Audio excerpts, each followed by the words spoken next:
Hello, I'm Amara Jones, and welcome to Caffeine TV, your daily video news brief. Here to take you through 3 headline numbers in just 3 minutes, giving you a different take on everything from housing policy to the Real Housewives. The first number up today is 4,600, as in the number of people who were aboard a Carnival cruise ship which successfully returned to the United States over the weekend. Now, that ship had a unique passenger, a lab technician from Texas who had handled the Ebola virus, and once that fact became known on board and around the world, that erstwhile love boat was rechristened into the Ebola cruise. I guess that's one of the reasons why it was out to sea the whole time and no other nations would allow it to dock. Well, it turns out she didn't have Ebola, and we're good to go on that front for now. But over the weekend, government officials were on all the Sunday talk shows and other programs talking about that one of the problems in their response to Ebola was us, you and me, that we were hysterical, that we were acting like this was the beginning of the zombie apocalypse, that more people die of the flu each year than from Ebola. Well, I don't know about you, but one of the things that actually fuels hysteria is incompetence. I mean, we weren't the ones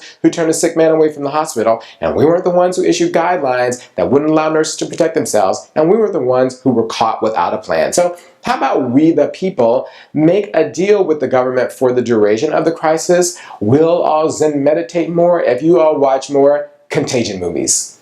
The next number up today is 5, as in 5 days. Now, that's the number of days it took the Vatican to backtrack on their moves of openness towards divorcees, their children, and gays and lesbians, basically telling those groups in the end to go kick rocks. Well, maybe it was too much for us to expect the ancient Roman church to do a U-turn, but as the ancient Roman poet Terence said, hope springs eternal. Now, all of this caused Pope Francis to lash out at the 200 bishops who wouldn't give him the 2/3 vote that he needed to make the changes that he wanted. I guess it's like the Senate. He called them hostile and rigid. And it got me to thinking that the leadership that he displayed means that Pope Francis ought to perhaps be in charge of the Ebola response. I mean, I can just see him right now on the phone. Get your hostile and rigid ass to Africa. Amen. The next number up today is 15, as in $15,000. Now, that's the amount that Dallas Cowboy Joseph Randle will give in underwear each year to needy children. Yeah, underwear. Now, Randle is the latest NFL player to have a storyline in the soap of As the NFL Turns.